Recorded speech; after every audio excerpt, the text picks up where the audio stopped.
The ice cream cone is the original edible container. Invented over a century ago, it adds crunch to the melt-in-your-mouth taste of ice cream. And it's one container that doesn't end up in the waste stream.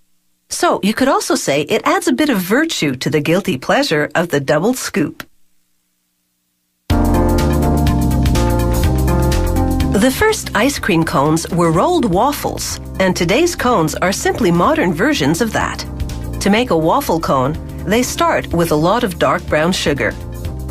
They add caramel coloring, along with some secret flavoring ingredients. They pipe water into the blender. It's ice cold to keep the batter from getting too sticky.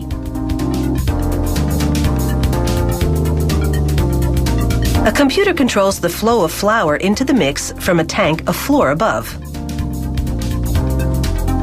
They add vegetable oil as a giant beater mixes all the ingredients. The batter then flows out of the blender and into a refrigerated tank. At this point, the blend is the consistency of pancake batter, and an agitating blade keeps it that way. Next, nozzles deposit measured amounts of batter on a baking plate that looks like a moving waffle iron. Top plates flip down, and the baking plates roll through a gas-heated oven for a quick bake.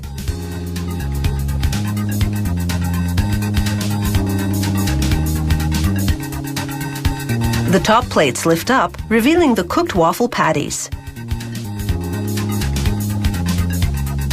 Automated arms help transfer the patties to rolling tools.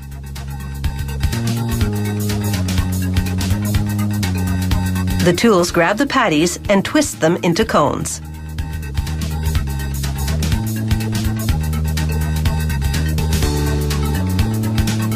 The cones fall down a chute and ride an open elevator up and down to cool and harden.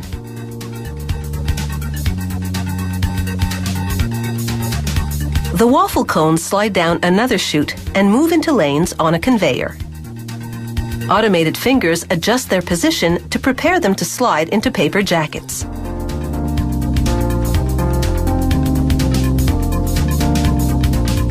A computer with a camera eye counts the cones and sends a message to a machine that stacks them in the right increments.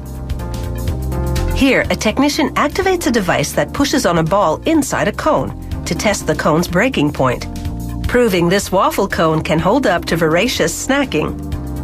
Over in the sugar cone department, the baking plate system is designed differently. It makes patties that are fan-shaped and have a flat edge. This, combined with the type of batter used, means sugar cones are stronger than waffle cones, so they're a more popular choice for hard ice cream.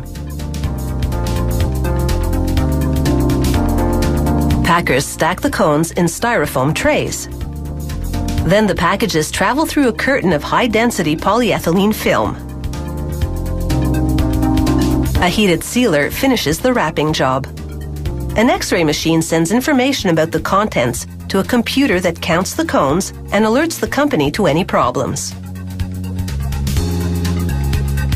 Next, automated arms pick up cartons and open them so the packs of cones can be inserted.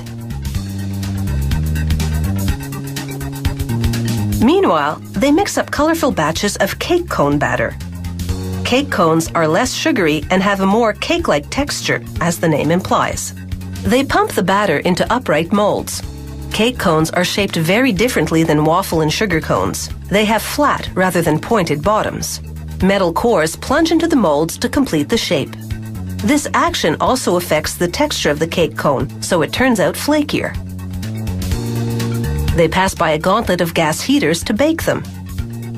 The cake cones then fall down a chute and head towards the packaging station. Unlike the other cones, they don't need a long cooling down period. They come out flaky and crisp.